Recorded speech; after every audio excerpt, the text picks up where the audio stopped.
Daily. Taste the Daily. மக்கள் திலகம் எம்ஜிஆர் எத்தனையோ படங்களில் பாசிட்டிவ் கேரக்டர்ஸ் பண்ணாரு, நெகட்டிவ் கேரக்டரும் பண்ணாரு. ஆனா நெகட்டிவ் கேரக்டர் எப்படி தெரியுமா பண்ணாரு? நம்மை பாசிட்டிவ் ஆக்குறதுக்காக நெகட்டிவ் கேரக்டரை நெகட்டிவா அப்ரோச் பண்ணாரு.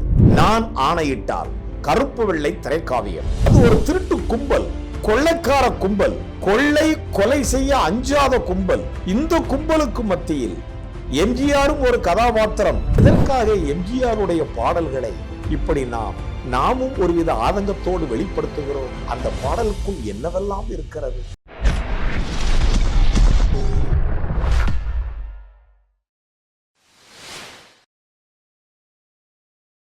திரைமொழி சேனலின் அன்புள்ளம் கொண்ட நேயர்களே, நமது திரைமொழியின் வாயிலாக உங்களை தொடர்ந்து சந்திப்பதில் உங்கள் தோழர் எல்வி ஆதவனாகிய நான் மற்றற்ற மகிழ்ச்சி கொள்கிறேன். மக்கள் திலகம் எம்ஜிஆர் திரைத்துறையை பயன்படுத்தி கொண்டு எத்தனையோ படங்களில் பாசிட்டிவ் கேரக்டர்ஸ் பண்ணாரு, நெகட்டிவ் கேரக்டரும் பண்ணாரு. ஆனா நெகட்டிவ் கேரக்டர் எப்படி தெரியுமா பண்ணாரு? நம்மை பாசிட்டிவ் ஆக்குறதுக்காக நெகட்டிவ் கேரக்டரை நெகட்டிவா அப்ரோச் பண்ணாரு. சத்யா மூவிஸ் தயாரிப்புல நான் ஆணையிட்டால்னு ஒரு படம். அது ஒரு திருட்டு கும்பல், கொள்ளைக்கார கும்பல், கொலை செய்ய அஞ்சாத கும்பல். இந்த கும்பலுக்கு மத்தியில் எம்ஜிஆரும் ஒரு கதாபாத்திரம். அவரும் இந்த கொள்ளைக்காரர்களுக்கு மத்தியில் கொள்ளைக்காரர்களோடு கொள்ளைக்காரராக வாழ்ந்து சமய சந்தர்ப்பத்தால் அந்த கூட்டத்தில் இணைந்து அந்த கூட்டத்தின் தலைவனாலேயே வளர்க்கப்பட்டு வளர்த்த நன்றி கடனுக்காக அங்கேயே இருந்து பின்பு தானும் திருந்தி தன்னை சார்ந்த கொள்ளை கூட்டத்தையும் திருத்துவதாக கதை. நான் ஆணையிட்டால் கருப்பு வெள்ளை திரைக்காவியம். இதுல எத்தனையோ பாடல்கள். அதுல ஒரு பாட்டு தாய் மேலாடை அப்படிங்கிற பாட்டு. இதே படத்துல நல்ல வேளை நான் பிழைத்து கொண்டேன் அப்படி ஒரு பாட்டு.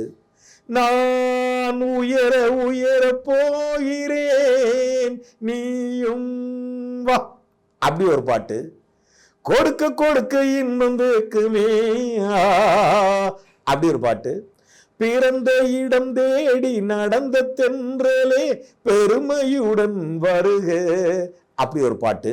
மேகங்கள் இரண்டு வந்தால் அப்படி ஒரு பாட்டு. இத்தனை அற்புதமான பாடல்கள் மெல்லிசை மாமன்னர் எம்எஸ்வியினுடைய இசையில் இந்த நான் ஆணையிட்டால் படத்தில் அடங்கும். மக்கள் திலகம் எம்ஜிஆர் அவர்கள் கதாநாயகனாக நடித்த இதே படத்தில் தான் நாம் இன்று எடுத்துக்கொண்ட தாய் மேலானை அப்படிங்கிற பாட்டு. பாருங்க, எப்படிப்பட்ட சிச்சுவேஷன்ல எம்ஜிஆர் பாடுவதாக இப்படி ஒரு பாட்டு. கவிஞர் வாலி வார்த்தைகளை கொட்டி இருக்கிறார். மெல்லிசை மாமன்னர் எம்எஸ்வி இசையிட்டு மெட்டிட்டு இருக்கிறார். டி.எம். சௌந்தரராஜனுடைய கணீர் குரல்ல தான் வளர்ந்த கொள்ளை கூட்டம். இந்த கொள்ளை கூட்டத்தினுடைய தலைவன் தான் தன்னை எடுத்து வளர்த்தார்.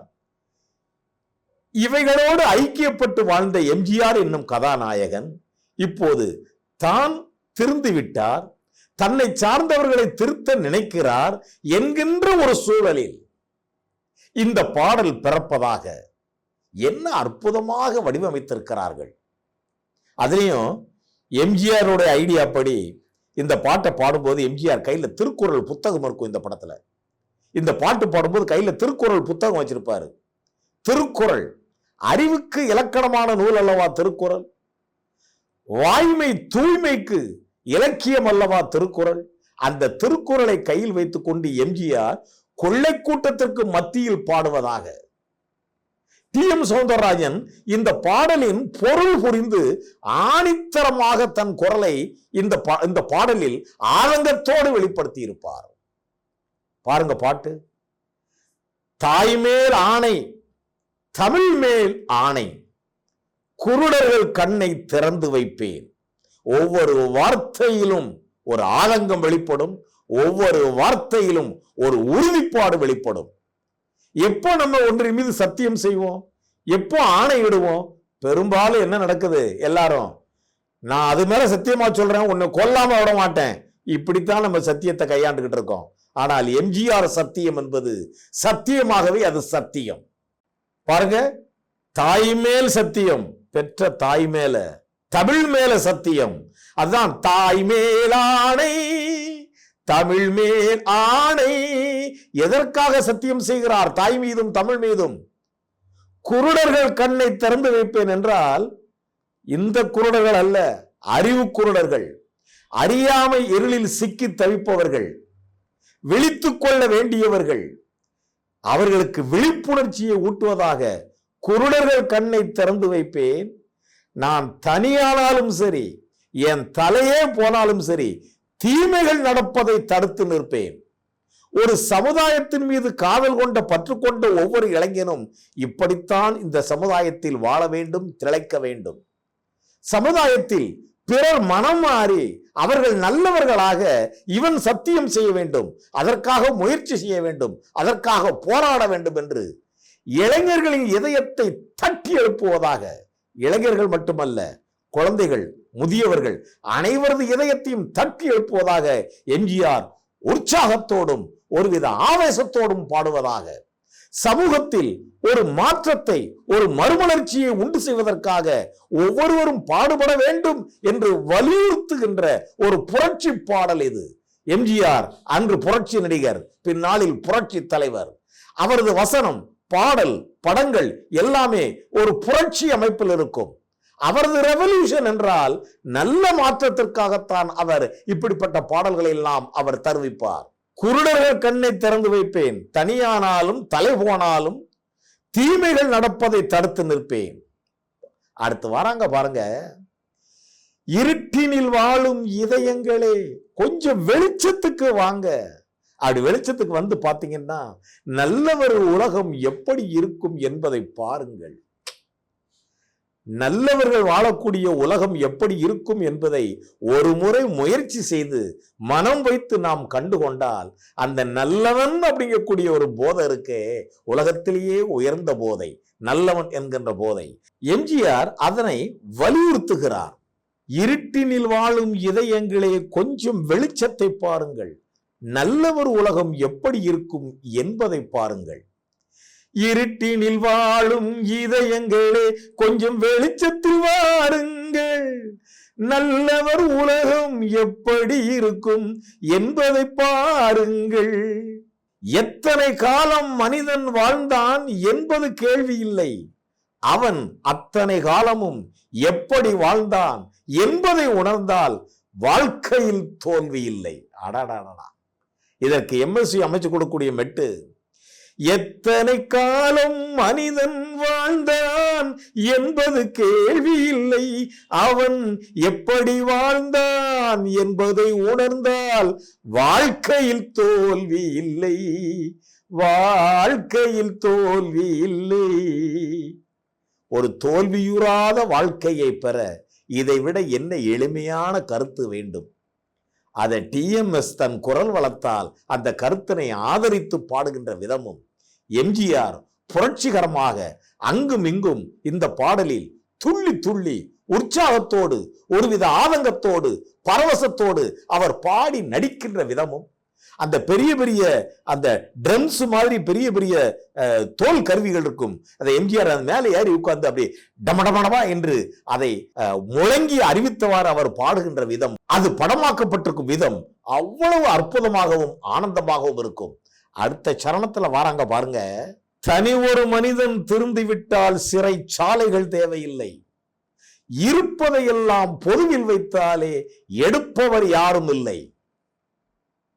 தனி ஒரு மனிதன் தீர்ந்து விட்டால் சிறைச்சாலைகள் தேவையில்லை, இருப்பதை எல்லாம் பொதுவில் வைத்தாலே எடுப்பவர் யாரும் இல்லை. பிறவியில் எவனும் பிழைகளை சுமந்தே வாழ்க்கையை தொடங்கவில்லை, பின்பு அவனிடம் வளர்ந்த குறைகளை சொன்னால் வார்த்தையில் அடங்கவில்லை. மானுட இனத்தை அப்படி குட்டி காட்ட, அப்படி சுட்டி காட்ட இதற்கு மேல் என்ன வேண்டும்? கவிஞர் வாலி இந்த இடத்தை தக்க வைத்துக் கொண்டு எம்ஜிஆரை பற்றி கொண்டு அவர் வெளிப்படுத்தி இருக்கும் அந்த கருத்துக்களை பாருங்கள். பிறவியில் எவனும் பிழைகளை சுமந்தே வாழ்க்கையை தொடங்கவில்லை. பின்பு அவனிடம் வளர்ந்த குறைகளை சொன்னால் வார்த்தையில் அடங்கவில்லை, வார்த்தையில் அடங்கவில்லை. தாய் மேலானை தமிழ் மேலானை குருடர்கள் கண்ணை திறந்து வைப்பேன். தனியானாலும் தலை போனாலும் தீமைகள் நடப்பதை தடுத்து நிற்பேன். எதற்காக எம்ஜிஆருடைய பாடல்களை இப்படி நாமும் ஒருவித ஆதங்கத்தோடு வெளிப்படுத்துகிறோம்? அந்த பாடலுக்குள் என்னவெல்லாம் இருக்கிறது? நானானையிட்டால் படமே அந்த நாளில் முழுக்க முழுக்க ஒரு சமுதாயத்தினுடைய விழிப்புணர்ச்சிக்காக எடுக்கப்பட்டது. அந்த படத்தினுடைய கிளைமேக்ஸ் காட்சிகளை பார்த்தீங்கன்னா, இந்த கொள்ளை கூட்டத்துக்காரங்கள்லாம் எம்ஜிஆரை வெறுப்பாங்க. ஏன்னா எம்ஜிஆர் நல்லவனாக மாறிவிட்டார். இவங்களை நல்லவனாக மாறுங்கள் என்று சொல்லுகிறார். இவங்களுக்கு அது பிடிக்கல. எம்ஜிஆருக்கு தண்டனை ஒடுக்க துணிவார்கள். அப்போது இந்த கொள்ளை கூட்ட குடும்பத்தை சார்ந்த குழந்தைகள் அத்தனை பேரும் எம்ஜிஆரை சுற்றி கொண்டு மாமா மாமா மாமா என்று எம்ஜிஆரோடு அன்பாக ஆற தழுவுகின்ற காட்சியாக அந்த உச்சக்கட்ட காட்சியை அமைத்திருப்பார்கள். என்ன உயர்ந்த சிந்தனை! எம்ஜிஆர் படம் என்றால் மட்டும்தான் சமூகம் உய்ய வழிபிறப்பதாக படங்களும் அப்படி அமையும், வசனங்களும் அப்படி அமையும், பாடல்களும் அப்படி அமையும். நன்றியுடன் உங்கள் தோழர் LV ஆதவன்.